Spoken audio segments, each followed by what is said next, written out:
نے ہمیں تجارت پر اکسایا ہے، تجارت کے فضائل بیان کیے ہیں، تجارت کا مقام بیان کیا ہے۔ تمہارا نبی تاجر بھی تھا، مزدور بھی تھا، اس نے تجارت بھی کی ہے، اور مکے میں اس نے کرائے پر بکریاں بھی چرائی ہیں۔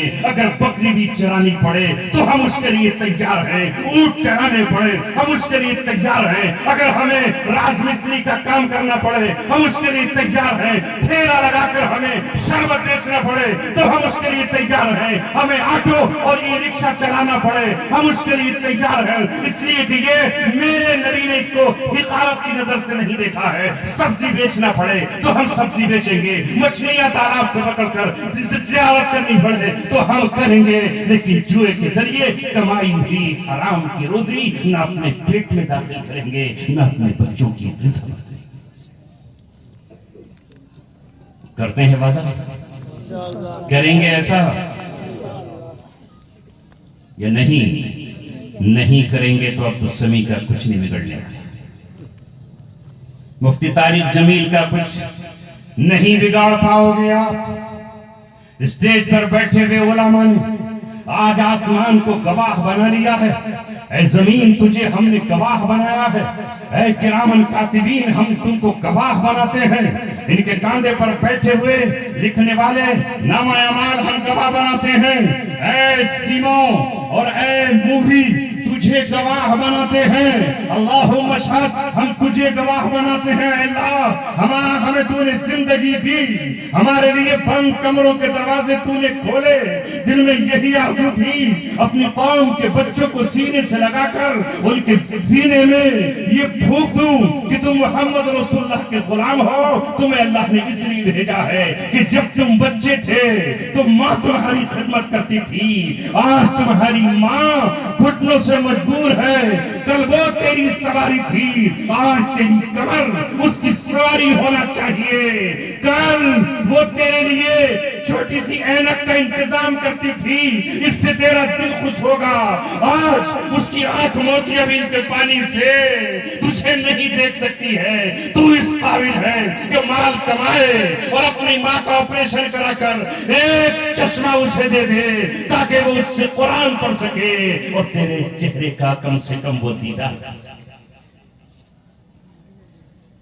شرابی کسی کا نہیں ہوتا، یہ جوہری کسی کا نہیں ہوتا، یہ بدترین قوموں کی چیزیں تمہارے درمیان کہاں سے آ گئی مسلمانوں؟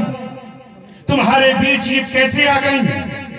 تم مسلمان ہو کر حرام چیزوں کو کیسے پسند کرنے لگے؟ تمہارا معاشرہ غیروں کا معاشرہ کیسے ہو گیا؟ تم نے کب سے دین عیسائیت اختیار کر لیا؟ تم بل کلنٹن سے نفرت کرتے ہو مگر تہذیب اس کی پسند ہے، تم ٹونی بلیا سے نفرت کرتے ہو مگر ہر چیز تمہیں اس کی پسند ہے، تم جو بائیڈن سے اور ٹرمپ پر لعنت بھیجتے ہو اس کے ظلم پر تم اس دل سے ساتھ نہیں دیتے، مگر لباس تمہیں وہی پسند ہے جو ٹرمپ کا لباس ہے، تمہیں چہرہ وہی پسند ہے جو بائیڈن کا چہرہ ہے، تمہیں وہی پسند ہے جو نیتن یاہو کا لباس ہے، تو تم یہ کیسے کہتے ہو کہ تم محمد صلی اللہ علیہ وسلم کے دیوانے ہو اور تم اس کے عاشق ہو؟ عاشق نہیں ہو، جھوٹے ہو، اس کے نام پر دھبا ہو۔ محمد رسول اللہ کا عاشق محمد رسول اللہ کے بالوں سے محبت کرے گا، وہ ویسے ہی بات رکھے گا جیسے حضرت محمد صلی اللہ علیہ وسلم کے تھے۔ حضرت فاطمہ کی بیٹی حضرت فاطمہ کی طرح دوپٹہ سر پہ رکھے گی، چہرے پر گھونگھٹ ڈالے گی، اور وہ کبھی جینس اور شرٹ پہن کر نہیں نکل سکتی ہے۔ تم آج رو رہے ہو، تڑپ رہے ہو، چلا رہے ہو کہ محمد بن سلمان نے سعودی عرب میں جینیفر کو لا کر جو بدتمیزی کی ہے، اگر تمہیں اس کرسی پر بٹھا دیا جائے تو اس سے زیادہ ننگی لڑکیاں تم بھی نچانا شروع کر دو، نہیں کرو؟ یہی تو ہو رہا ہے۔ جب شادیاں ہوتی ہیں ہمارے نوجوانوں کی تو کیا نچکئیے نہیں ہوتے؟ کیا ڈی جے نہیں بجتا؟ کیا منڈپ نہیں سجتے؟ رنگلیاں نہیں منائی جاتی؟ ہوتا ہے نا، علماء روکتے ہیں، نہیں رکتے، آج بھی نوجوانوں، جب تمہارے نبی نے یہ کہہ دیا کہ مردوں کے لیے زیور پہننا حرام، چاندی اور سونا پہننا حرام، محض چاندی کی انگوٹھی پہن سکتے ہو، وہ بھی محض 5.25 گرام کی ہو، تو پھر یہ ہاتھوں میں چاندی کی چین کیوں پہنے ہوئے ہو؟ یہ پھر گلے میں سونے کی چین کیوں پہنے ہوئے ہو؟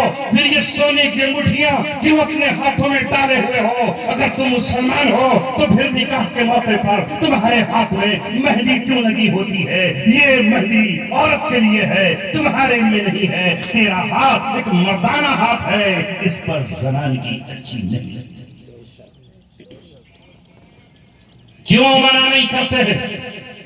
میں مرد ہوں، میں زنخواہ نہیں ہوں، میں مرد ہوں۔ میرے نبی نے جو میری شان بیان